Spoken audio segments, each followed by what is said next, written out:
Olá a todos, sejam bem-vindos a mais um Primeira Hora do Agro. Hoje é segunda-feira, dia 6 de fevereiro de 2023. Já estou na minha base aqui em Curitiba, depois de ficar uma semana fora. Foi bem legal, uma viagem bacana. Ontem nós tivemos o nosso curso lá em São Paulo, sábado e domingo tivemos o curso lá em São Paulo. Bem legal também, várias pessoas presenciais, várias pessoas assistiram online, a transmissão ao vivo do curso foi bem bacana. Tive a oportunidade de fazer uma palestra lá no Smart Summit no Rio de Janeiro também, conversei com bastante pessoas lá, foi bem legal, a nossa palestra teve uma boa aderência e agora voltamos para Curitiba e vamos ver como que os mercados estão para as commodities agrícolas. Na quarta-feira nós temos o relatório de oferta e demanda global, o relatório ASD, e hoje e amanhã, muito provavelmente, as commodities trabalhando num ritmo mais lento, se posicionando para este relatório, principalmente porque deve vir a revisão para os números da Argentina novamente. Você deve lembrar que na semana retrasada, ou no início, na segunda-feira passada, não estou lembrado bem certinho o dia, que o adido do USDA na Argentina colocou a produção americana de soja em 36 milhões de toneladas. A estimativa mais baixa dentre todas as estimativas de consultorias e órgãos oficiais veio do adido do USDA. E olha que tradicionalmente esses adidos eles costumam colocar a produção para cima. Sempre vem números favoráveis. E dessa vez veio um número bem negativo lá da Argentina. Eu não acredito em uma revisão tão grande, aí, baixar 9 milhões de toneladas num único relatório, mas ele pode trazer, sim, uma redução na produção.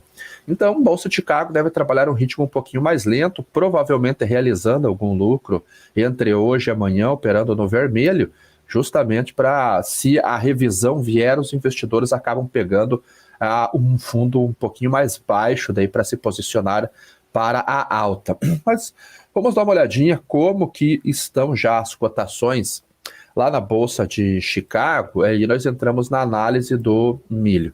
Na verdade, vamos começar por Nova York. O café, ele veio subindo hoje, ele fez uma alta na semana passada,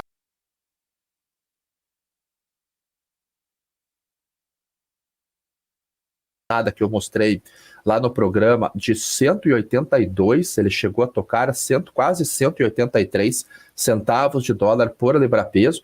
Lembra que nós conversávamos que eu achava que ele ia bater nessa cotação em março, e ele realizou já na última semana. E ele testou a média de 100 períodos aqui e não teve força para romper. Então ele bateu ali e ele voltou a descer, fez mais um teste num dia depois dessa queda, mas não conseguiu romper. E nós vemos aqui pelo tamanho desse candle que realmente a força vendedora coloca um suporte muito forte nessa região dos 180. Então aqui uma briga vai ser muito boa realmente. E aí ele veio testar o que virou um suporte, né? Era uma resistência, virou um suporte, que é esta linha que nós traçamos aqui, eu acho que é um mês atrás aproximadamente. E agora ele está testando. Então, se ele continuar descendo essa média móvel, em algum momento vai ter que tomar uma decisão para onde que vai. Se alguém está assistindo aí, é um analista técnico, me fala se isso daqui é uma bandeira, uma flâmula, ou se vai desenhar ainda para ver qual que é a direção de preço que nós podemos ter.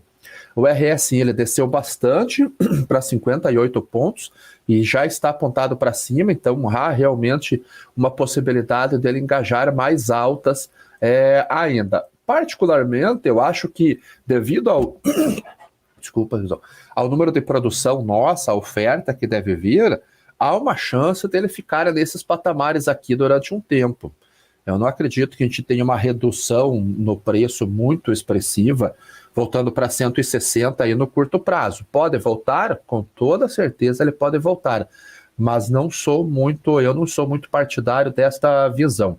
Acho que na semana que vem sai o relatório da GCA, que é a Green Coffee Association, trazendo os números de estoques de cafés. E se houver uma redução nesse estoque, o que não seria muito estranho, até pela sazonalidade, dependendo do tamanho que for essa redução, a gente pode ter uma visão de que realmente a demanda está um pouquinho mais fraca.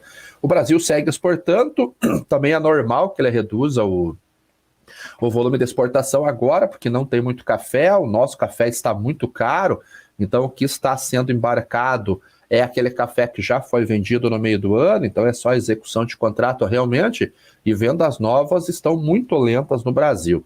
Primeiro porque, como eu disse, não temos muito café antigo para vender, temos que esperar a entrada de safra.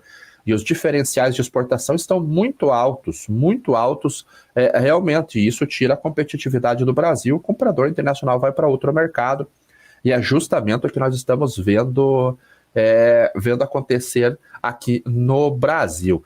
E eu falo isso porque nós trabalhamos no mercado físico, realmente, eu estou entrando numa trading company, nós estamos reformulando uma trading company para exportação de café, e a gente tem sentido isso dos compradores. Sempre que nós fazemos uma oferta, que o Thomas, que é o trader, faz uma oferta, já vem a negativa devido ao preço do café aqui no Brasil. E aí essas compras estão saindo de outras origens. Mas por hora, hoje, ele tem subido aí 0,78, pode ir testar novamente o 180, segundo esta análise de gráfico.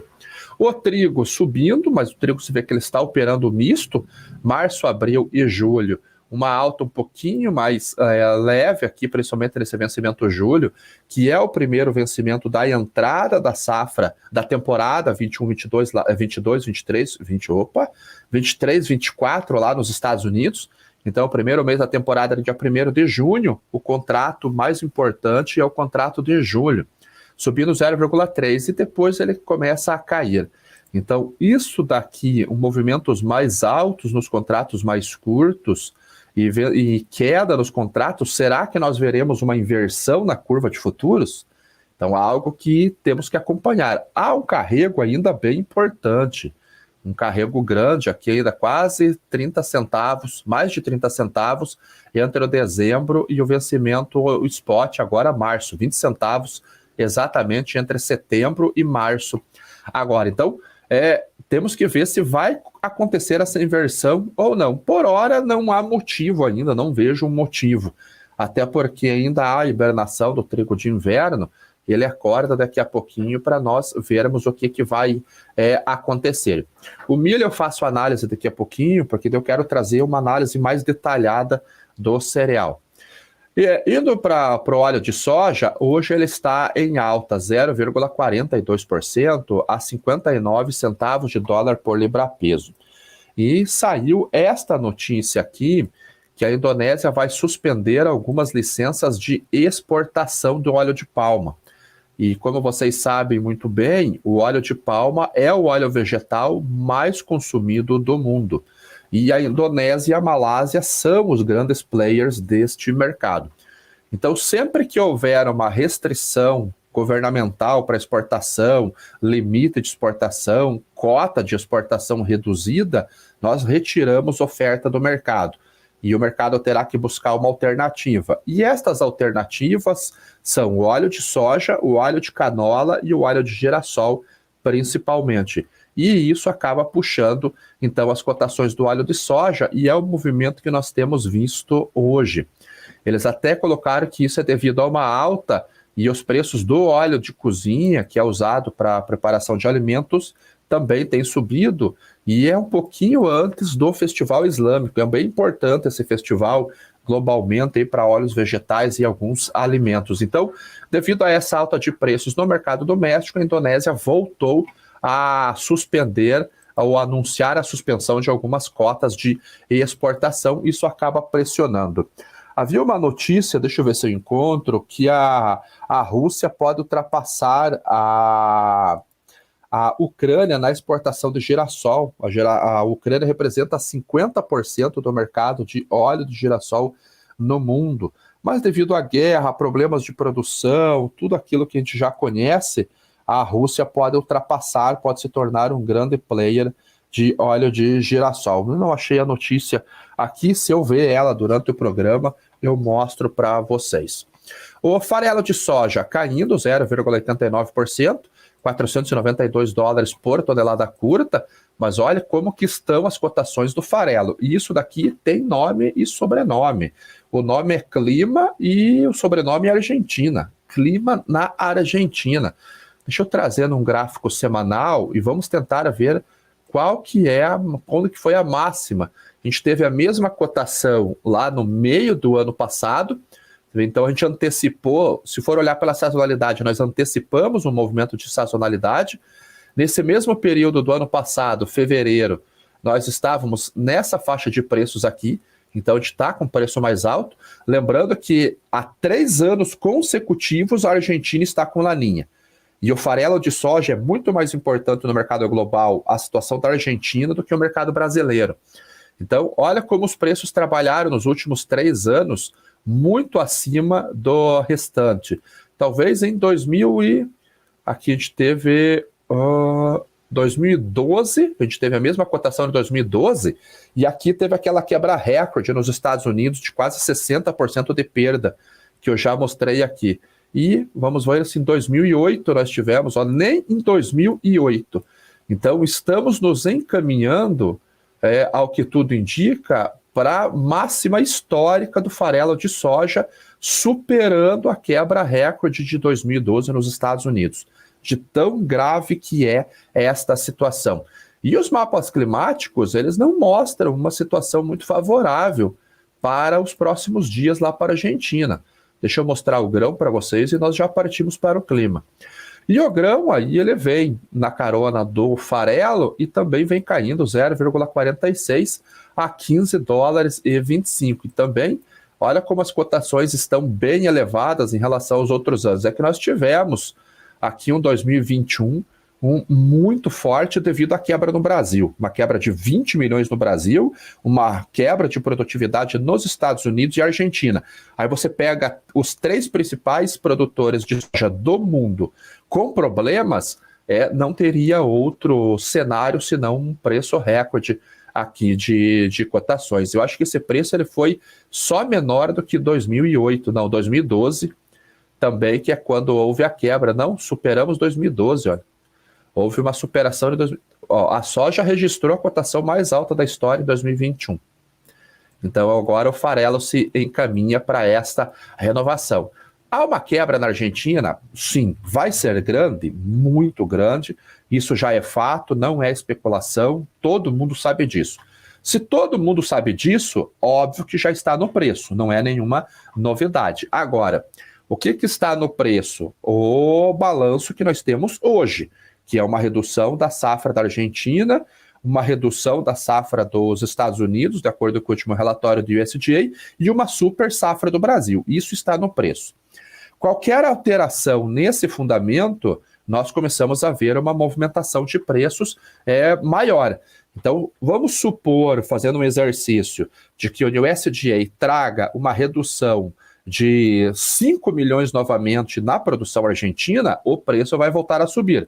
Porque no relatório do USDA ainda não está expresso 40 milhões de toneladas para a Argentina, mas sim 45. Então, se vier essa redução, nós deveremos ver os preços subindo. Há essa expectativa? Sim. É por isso que eu acredito que o mercado, nos próximos 2 dias, incluindo hoje, ele pode trabalhar no vermelho.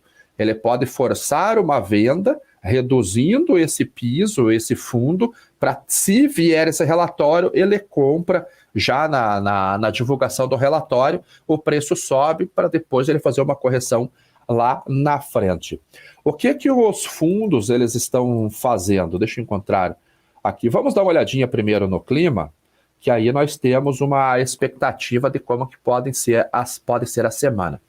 Então, com relação a anomalias de precipitação, olhando os próximos 5 dias, ainda muito seco em toda a Argentina e a região sul do Brasil, até o Paraguai também 100% seco, e há uma pequena umidade do centro-norte do Mato Grosso do Sul e no norte de São Paulo e sul de Minas Gerais. O restante acaba tendo seca também. Então, é uma faixa de umidade que há para os próximos 5 dias. Os próximos 6 a 10 dias já vem uma umidade, mas vejam que ele não pega Buenos Aires, Entre Rios e Santa Fé, que é a região mais afetada, segundo os modelos europeus. Americano, desculpe. O modelo europeu já mostra essa umidade vindo entre 6 e 10 dias e depois vai embora novamente. Então, é uma situação ainda complicada para a Argentina para os próximos dias. Vamos dar uma olhada neste mapa, começando pelo Brasil com relação a temperaturas, porque a situação do Rio Grande do Sul está muito feia também. Olha um pontinho verde aparecendo aqui. Pô, isso aqui deve ser o quê? Uruçuí, Urupema, aqui na Serra Catarinense, entre Santa Catarina e Rio Grande do Sul, é uma temperatura aqui, pelo mapa, 10 graus aproximadamente às 6 horas da manhã de hoje. Se tiver alguém no chat dessa região, comenta, porque as outras regiões, muito calor. Eu vejo que um pedacinho da Argentina e Paraguai, aqui às 6 horas da tarde, como que está o acumulado de temperaturas por lá. E temperaturas altas, afinal de contas, nós estamos no verão, não há muita expectativa de queda de temperaturas. Agora, no Brasil, o que a precipitação, a anomalia de precipitação nos diz? Hoje, agora, não está chovendo nada na região sul do Brasil, nem em Mato Grosso do Sul, alguma chuva pontual nessa região e uma chuva um pouquinho maior no noroeste do Brasil. E São Paulo pode receber chuvas hoje à noite, entre 6 horas da noite e meia-noite pode vir uma chuva, mas a região sul não pega nenhuma chuva ainda. Então, olhando para o Rio Grande do Sul, que está com a safra em pleno desenvolvimento, também há quebras consolidadas, e infelizmente quebras muito grandes, uma chuva um pouquinho melhor vai pegar nessa porção mais ao centro-leste. Então, talvez o Rafael Talfre está aí, ele acabe pegando um pouquinho aqui em Passo Fundo, Rafael, mas não é confirmado ainda. Agora, descendo para cá, para Santa Maria, Santana do Livramento, Uruguaiana, essa região aqui mais ao sudoeste, aqui não há expectativa de chuvas, pelo menos para o dia 10, né? Vamos ver. E essa chuva vai embora, realmente, no Paraná recebe. Chuva do Rio Grande do Sul pelo dia 15. Aqui vem um sistema bom de chuvas. Ó, dia 15, então, para os gaúchos, dia 15, ao meio-dia, uma possibilidade de uma chuva um pouco mais forte. Agora, um outro que é o inverso. Vamos voltar aqui. São essas chuvas aqui, no Mato Grosso. A colheita da soja, ela está em aproximadamente 8% só, até agora. Ano passado estava 17%. Há uma expectativa de chuvas descendo aqui da região amazônica, que pega a Rondônia, pega todo o estado do Mato Grosso, Goiás, Minas Gerais, São Paulo, Rio de Janeiro, e pega o centro-sul do Espírito Santo, mas aqui que já começou a colheita, já tem avançado a colheita, essa chuva atrapalha. Não tem como colher. Diferente de uma pulverização que você faz com um avião, com um drone, você não consegue fazer a colheita porque tem que ser com uma colheitadeira, como fala-se no sul, uma colhedora, como se fala nessa região ali. E olha que esse sistema de chuva ele permanece ainda no Mato Grosso durante todo o mês. Aqui dá uma folguinha aqui, ó, no dia 19. Dá uma folga. Então, aqui no dia mais no final do mês vem outra chuva aqui. Esse atraso de colheita, ele deve prejudicar a oferta aqui do Brasil. Eu já coloquei minha expectativa de produção mais baixa já. Eu acho que a gente vai para 149 milhões de toneladas de produção no Brasil. A maioria das estimativas estão entre 150 e 153. Então eu acho que eu sou o mais conservador do mercado. Olha o Talfre falando, ó. Vai amanhecer frio de manhã aqui no sul. Passo Fundo mínima de 14, máxima de 31. Olha a amplitude, né? O problema é que não vem uma chuva parelha. Vem aquela chuva, chove aqui, chove lá, chove um pancadão no lugar, não chove nada no outro. E a Argentina com relação à temperatura? Vê que ao meio-dia, às 6 horas da tarde de hoje, essa que é a região núcleo, olha o calor que faz subindo até Formosa aqui no Rio, que divide com o Paraguai. Muito calor no Chaco argentino, a Buenos Aires, vindo dos Pampas aqui até Misiones, muito calor. E aí, claro, na madrugada esfria, mas olha amanhã à tarde como que vai estar, muito calor. A gente está falando de temperaturas acima de 42 graus. E acontece isso, e é muita umidade, porque aqui é um chaco mesmo, é muita umidade. E essa temperatura fica aí durante todo o verão. E aqui que está o problema. Essa que é a região que tem que receber chuvas. Então você vê que chuvas que venham nessa região, ó, dia 9, dia 10, dia 11, 12, 13, vem um pouquinho de chuva. Um pouquinho de chuva. A gente está falando aqui em 10, 13 milímetros. Não é nada. Nada. E ó, não tem. Ó, uma chuva um pouquinho maior ali para o dia 16 passa uma chuva aqui. Talvez essa chuva ajude um pouquinho, mas ainda é um volume muito baixo. E o restante do mês de fevereiro vai terminar basicamente sem chuva. Veio ao norte aqui, ó, Missiones, aqui Santa Fé, deve pegar alguma chuva aqui, Formosa, deve pegar alguma chuva lá no finalzinho do mês, dia 20, dia 21, e depois é seca. Então, é difícil a gente ter uma expectativa de uma produção muito boa lá nos Estados Unidos. E os fundos, eles, no último relatório do CFTC, eles liquidaram posições. Deixa eu ver se eu encontro aqui o último relatório. Mas eles liquidaram posições na soja. Vamos trazer aqui a tela novamente. E aí nós já partimos para o milho, porque o milho tem um risco aí grande no mercado, que é soja que eu quero mostrar, né? Posições de fundos, que são os managers. Na verdade não são fundos, né? São gerentes de dinheiro, porque em hedgers há fundos também. Então, vamos dar uma olhadinha aqui, qual que é a posição, olha a liquidação que eles fizeram aqui. Deixa eu colocar um gráfico, uma linha um pouquinho mais grossa, para vocês conseguirem visualizar. Ó, houve uma liquidação, mas se vê que sazonalmente é uma posição alta ainda comprada. Hoje eles estão comprados em 146 mil contratos, a posição líquida comprada 146 mil, a posição só comprada 172, e eles reduziram 22 mil contratos, então é realmente uma liquidação muito grande nessas posições. Como que abriu a China lá com relação à soja? Vamos dar uma olhadinha na abertura chinesa para soja. A Argentina, Dalian, cotação número 2 da soja, que é a mesma soja de Chicago. Abriu em alta de 1% lá na China. Então, pode ser que, dependendo como que evolua a cotação na Bolsa, a gente veja a soja voltando ou reduzindo a perda lá em Chicago. É uma possibilidade pequena, mas pode acontecer. E agora o milho. O que eu quero trazer do milho para vocês? Vocês viram que a chamada do milho é... Voltando.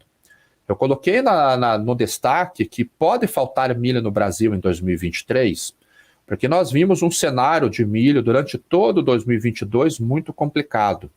Começou com a intenção do plantio do produtor norte-americano lá em março, que trouxe uma redução diária muito grande. A produção norte-americana veio abaixo de 150 milhões de toneladas, então houve uma redução de 33 milhões de toneladas em relação à safra anterior. É um volume muito grande para a redução. No dia 24 para o dia 25 de fevereiro, a Rússia invade a Ucrânia, e a Ucrânia, como um dos 4 maiores exportadores globais do cereal, acabou ficando uma quantidade muito grande de milho preso nos portos, e os compradores não conseguiam comprar lá. E eles procuraram outras alternativas. Naquele momento, o milho norte-americano era muito caro. O Brasil. Até porque na exportação de alimentos você precisa ter protocolos fitossanitários entre o vendedor e o comprador, porque como hoje as sementes são geneticamente modificadas para aumentar a produtividade, ser resistente a pragas, ser resistente até a variações de temperaturas muito grandes, e com isso você reduz a aplicação de fertilizante, reduz a aplicação de defensivos, pesticidas, herbicidas e fungicidas, estas sementes elas são aprovadas no destino. E a Europa, ela não comprava milho dos Estados Unidos. Até a Espanha fez um pedido para o órgão sanitário do bloco da União Europeia para, numa questão de emergência, numa situação de emergência, aprovar essas transações com os Estados Unidos de milho, e os Estados Unidos podem exportar milho para lá de maneira emergencial, e isso permaneceu, né? Não houve um retrocesso nessa liberação.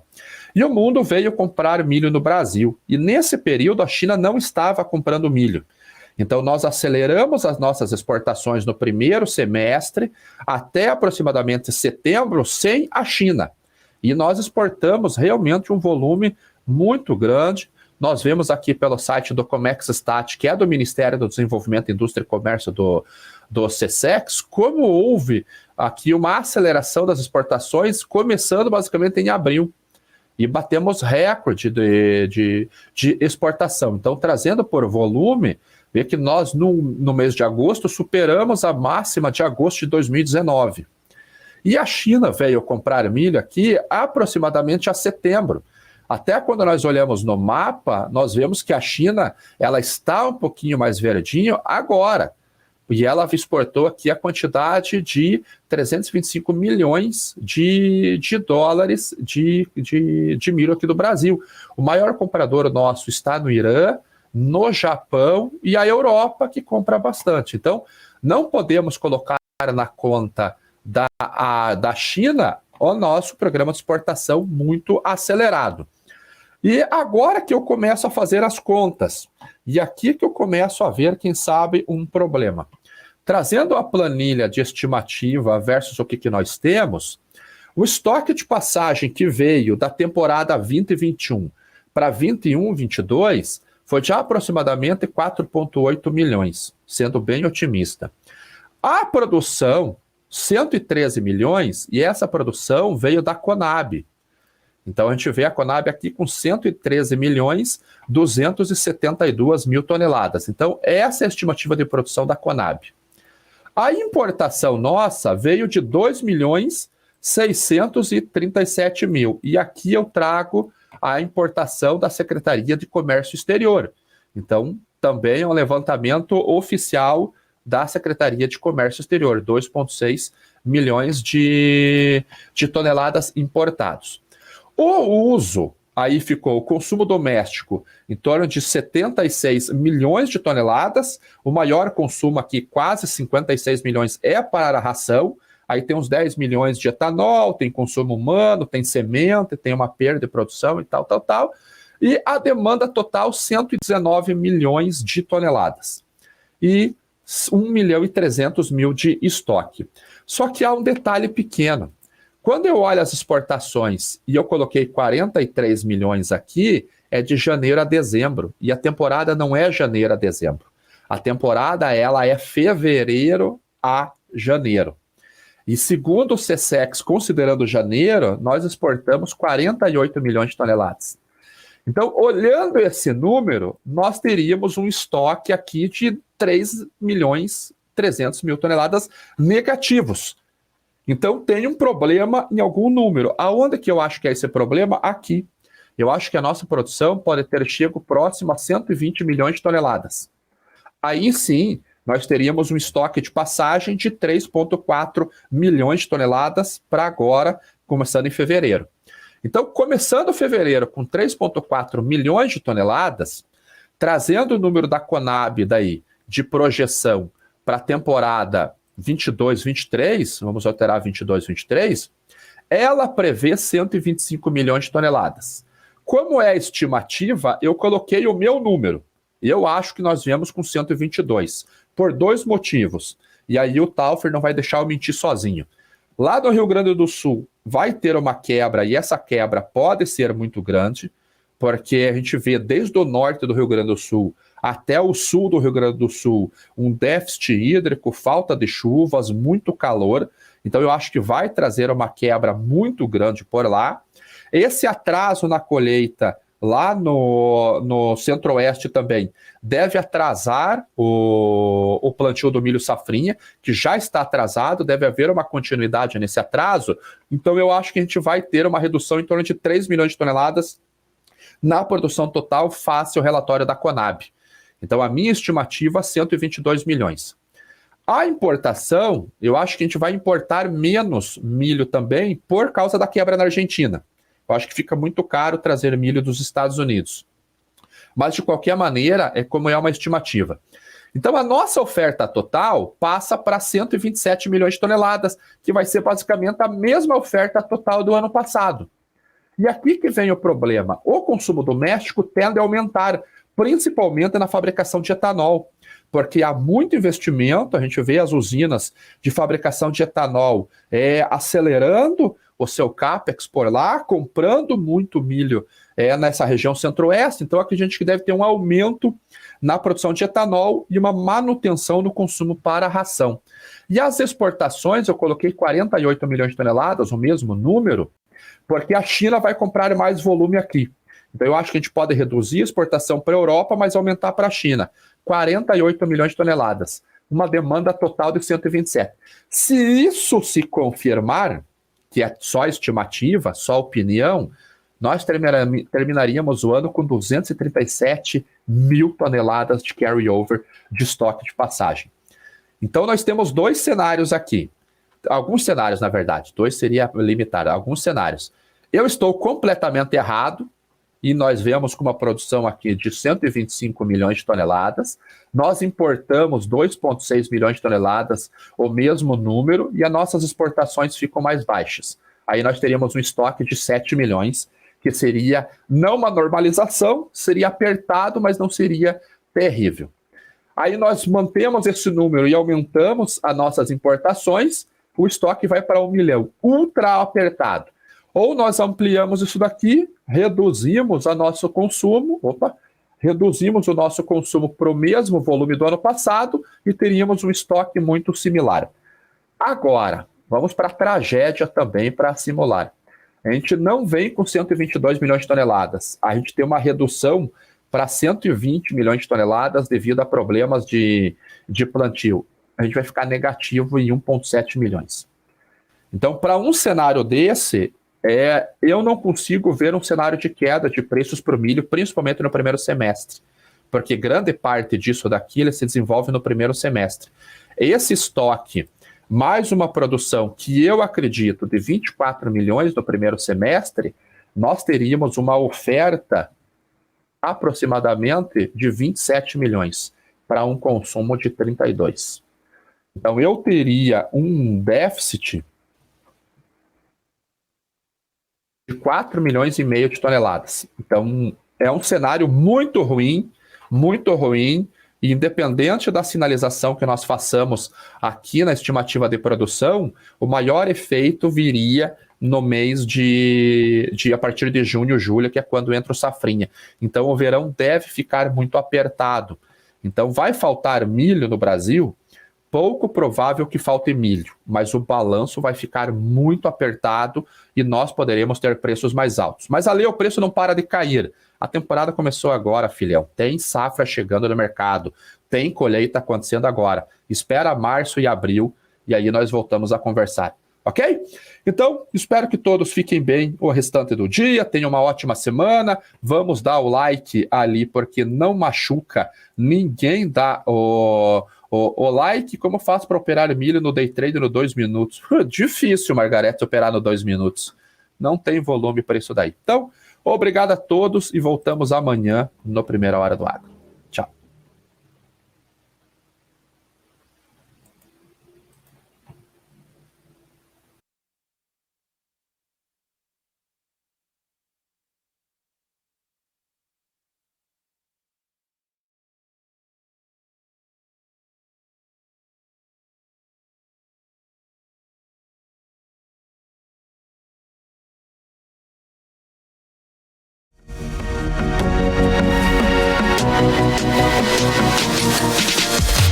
PMC News. Informação que gera valor.